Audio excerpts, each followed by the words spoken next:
We had the opportunity to talk with Amanda McKay, the library director at the Helen Mathis Library, soon to be Effingham Public Library. And Amanda, thanks for having us over and showing us your new facility. Thanks, we're delighted you got a chance to see it. Yeah, it's for those of us that banked at First National Bank of Effingham 100 years ago, it's quite a change in here. It is. My goodness.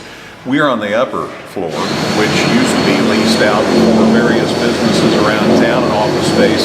And now you're going to utilize all this second floor for younger patrons. Yeah, actually, this space that we're standing in right now is the only space that's going to be dedicated to adults. So there'll be some nice comfy chairs and things like that around this area so that folks can take advantage of the nice view. There you go. So, but youth and children's spaces are also here on this upper floor. Yes, so the teen department will be on this floor and they'll be separate, and then the children's department will also be up here. On the main floor, when people walk in, what will they see? The very first thing they'll see is circulation, and that's kind of the heart of the library for sure.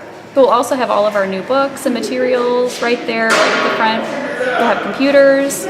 The fiction collection will be there, our large print collection, genealogy, more computers, and quiet meeting rooms. So.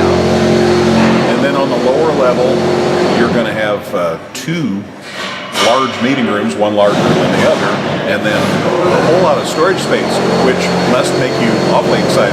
Yeah, well, we do have the one large meeting room and then the small meeting room as well. But we'll also have about 2,000 square feet that's available for long-term lease. So we're looking for a tenant for that space. So. And even the small meeting room looks pretty big compared to where you are now. Yeah, it is actually smaller than the current lateral room, and that'll stay the lateral room too. So it'll be kind of like a boardroom, so it'll hold about 20 people. One other real plus is going to be accessibility throughout this structure, and that's something you don't have at the current location. Very true, yeah. So the new building will be completely ADA compliant, new elevators, much wider shelves and stacks, so that if folks do need accommodations, they'll be able to maneuver safely and easily around the space. The openness of the facility is neat too, and at the current facility is still friendly, but it's just tight, and you're going to have a lot more room. People are going to be able to. I'm thinking people might think, well, gosh, what are they going to do with all that space? It's already planned. Yeah, when you take a look around, you understand how it's all going to come together. Yeah, it's going to be a lot more spread out for people, but still very cozy and warm and inviting. But it'll just be a lot easier to find things. Things will be laid out a lot more logically.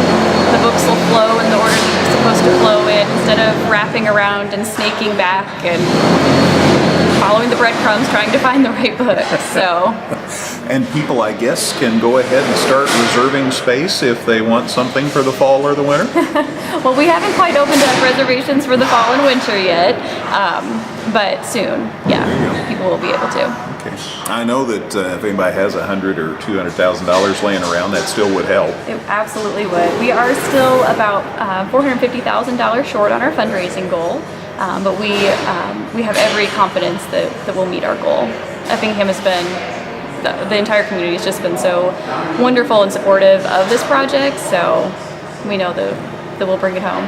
When we're up here on top, we have a chance to look around the downtown. We see the Job Match building, we see the new Fifth Third Bank building, we see the old courthouse, the historic courthouse, and this central area here is just really complementing one another. Yeah, it's so great. I was so delighted this was the space, the location that was chosen. This is a great building, just bones wise for a library. It just makes perfect sense. Yeah. I didn't mention Taylor Law. There are all kinds of buildings right around here that complement one another architecturally, so it's fun. And it had to have been fun doing the planning about, we could use this for that and all of that. Yeah, we're still doing that. We're still finding new ways to think about using the spaces, and so we're kind of at that stage though, we have to stop with the ideas for now. Because right now we're at the furniture stage, and so once we kind of pick the furniture, then we're gonna have to slow down on the good ideas. And head into the implementation phase. Yeah. And the goal still is to be open right around the start of the school year. That's the goal. So that's We seem to be on pace to do that. very good. So one night you're going to move everything over here. It will take more than one night. Yeah. We're envisioning about a 3-week process to pack up, move, unpack, and get everything settled.